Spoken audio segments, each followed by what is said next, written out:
अगर हम एक मिडिल क्लास परिवार में बड़े हुए हैं तो एक सलाह हम सबको जरूर मिली है। बेटा, अच्छे से पढ़ो, एक अच्छी नौकरी पकड़ो और जिंदगी में सेटल हो जाओ। देखिए, ये सलाह अपनी जगह ठीक है, लेकिन ये पूरी कहानी नहीं है। सच तो ये है कि अमीर बनने के कुछ ऐसे नियम हैं जो हमें स्कूलों में या घर पर कभी सिखाए ही नहीं जाते। तो चलो आज इन्हीं अनकहे नियमों पर एक नजर डालते हैं। हम सबने ये बात सुनी है और इसमें कुछ गलत भी नहीं है। आखिरकार सिक्योरिटी यानी सुरक्षा एक बेसिक जरूरत है। पर दिक्कत पता है कहाँ आती है? दिक्कत तब शुरू होती है जब हम ये मान लेते हैं कि बस यही एक रास्ता है, कि यही पूरी तस्वीर है। कभी सोचा है कि दुनिया में सबसे ज्यादा मेहनत करने वाले लोग हमेशा सबसे अमीर क्यों नहीं होते? क्योंकि असली फर्क मेहनत में नहीं, सोच में है। मिडिल क्लास और अमीरों के बीच का जो गैप है ना, वो पैसे से कहीं ज्यादा माइंडसेट का यानी मानसिकता का है। तो चलिए शुरू करते हैं पहले और सबसे बुनियादी नियम से, जो हमारी मानसिकता से जुड़ा है। ये फर्क इस बात से तय होता है कि हम अपने काम और जिंदगी को सुरक्षा के चश्मे से देखते हैं या फिर मालिकाना हक यानी ओनरशिप के चश्मे से। तो ये मालिकाना हक या ओनरशिप है क्या चीज? इसका सीधा सा मतलब है निर्भरता से निकलकर नियंत्रण की ओर बढ़ना।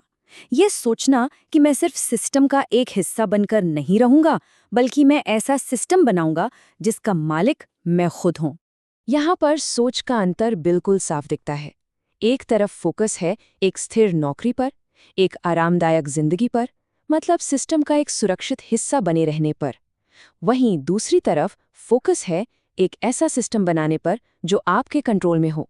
देखिए, नौकरी सुरक्षित लग सकती है, पर असली सुरक्षा तो कंट्रोल में होती है, किसी और पर निर्भर होने में नहीं। और होता यह है कि सुरक्षा की यही चाहत धीरे धीरे एक आरामदायक लेकिन सीमित पिंजरा बन जाती है। जैसे जैसे जिम्मेदारियां बढ़ती हैं, इंसान जोखिम लेने से डरने लगता है। वो ऐसे फैसले लेने लगता है जो बस आज को बचाए रखें, भले ही इसकी कीमत भविष्य के मौकों से चुकानी पड़े। ठीक है, तो मानसिकता की बात हो गई। अब आते हैं दूसरे नियम पर, जो इस बारे में है कि पैसे को देखा और संभाला कैसे जाता है। यहाँ भी सैलरी और कैश फ्लो के बीच जमीन आसमान का फर्क है। ज्यादातर लोगों के लिए पैसा मतलब सैलरी, महीने के अंत में जो अकाउंट में आता है बस वही। लेकिन अमीर मानसिकता वाले लोग सिर्फ सैलरी पर नहीं, कैश फ्लो पर ध्यान देते हैं। मतलब पैसा कहाँ कहाँ से आ रहा है और कितनी नियमितता से आ रहा है।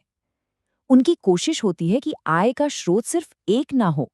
और कैश फ्लो का सबसे बड़ा गोल क्या है? वो है रेकरिंग इनकम बनाना।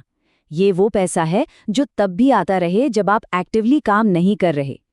अमीर लोग ऐसे सिस्टम बनाने पर फोकस करते हैं जो समय के साथ अपने आप पैसा कमाकर देते रहें। ये सवाल सोच के इस फर्क को बिल्कुल साफ कर देते हैं। एक तरफ सवाल है, मेरी सैलरी कितनी है और क्या मैं इसकी ईएमआई भर सकता हूँ? वहीं दूसरी तरफ सवाल है, मेरे पास इनकम के कितने सोर्स हैं और क्या ये खरीद मुझे ज्यादा आज़ादी देगी या मेरे ऊपर बोझ बनेगी? अच्छा, अब आते हैं उस नियम पर जिसे शायद सबसे ज्यादा नजरअंदाज किया जाता है। असली कहानी ये नहीं है कि कोई कमाता कितना है, बल्कि ये है कि वो खर्च कैसे करता है।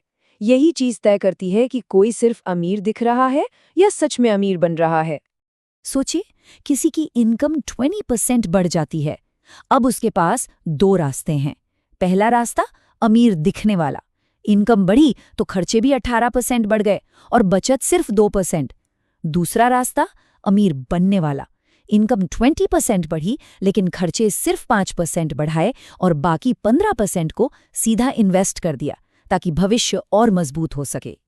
हमारे लिए खर्च क्या होता है? अक्सर एक इमोशनल रिवॉर्ड, मैंने इतनी मेहनत की, मैं ये डिजर्व करता हूँ, या फिर सामाजिक दबाव, लोग क्या कहेंगे। लेकिन अमीर मानसिकता वाले खर्च को एक हथियार की तरह देखते हैं।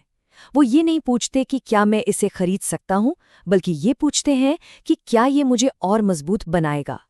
अब बात करते हैं चौथे नियम की, जोखिम यानी रिस्क की।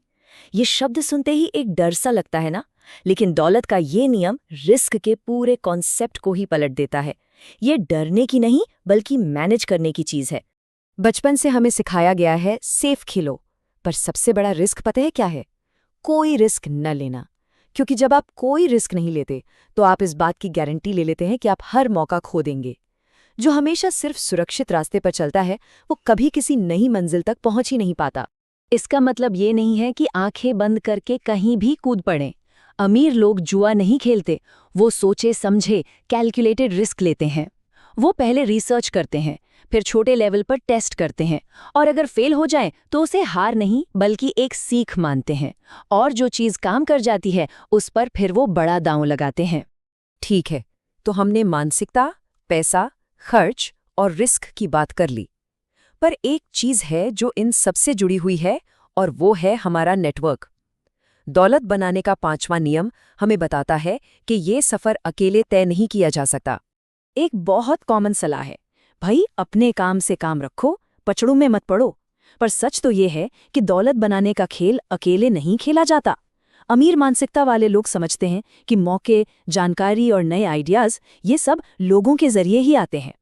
ये बिल्कुल वैसा ही है जैसे अगर आप फिट लोगों के साथ रहेंगे तो खुद भी फिटनेस पर ध्यान देने लगेंगे। जब कोई सही लोगों के बीच रहता है तो उसे नए आइडियाज मिलते हैं, मेंटर से गाइडेंस मिलता है, जिससे समय बचता है और ऐसे अवसर सामने आते हैं जिनके बारे में उसने सोचा भी नहीं होता। और अब आते हैं आखिरी और मेरे हिसाब से सबसे जरूरी नियम पर। ये जुड़ा है समय और धैर्य से। ये बताता है कि स्थायी दौलत बनाना 100 मीटर की दौड़ नहीं बल्कि एक मैराथन है। जरा 2-15 साल की फाइनेंशियल जर्नी को इमेजिन कीजिए।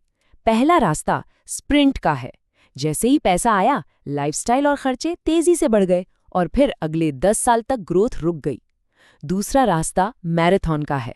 शुरुआत धीमी है, ज्यादातर पैसा इन्वेस्ट हो रहा है, लेकिन 5 साल बाद कंपाउंडिंग की ताकत अपना जादू दिखाती है और ग्रोथ तेजी से ऊपर जाती है। दौलतमंद लोग इस लंबे खेल को समझते हैं। और आखिर में ये समझना जरूरी है कि ये सब क्यों करना है। असली लक्ष्य सिर्फ बैंक में बहुत सारा पैसा जमा करना नहीं है। असली लक्ष्य है अपनी जिंदगी पर कंट्रोल पाना और अपने लिए विकल्प यानी ऑप्शंस तैयार करना। पैसा तो बस एक जरिया है। असली दौलत वो आज़ादी है जिसमें आप चुन सकें कि आपको क्या करना है, कब करना है और कैसे करना है। तो ये थे दौलत के कुछ अनकहे नियम। माइंडसेट, कैश फ्लो, खर्च करने का तरीका, रिस्क लेने की हिम्मत, नेटवर्क की ताकत और समय का नज़रिया।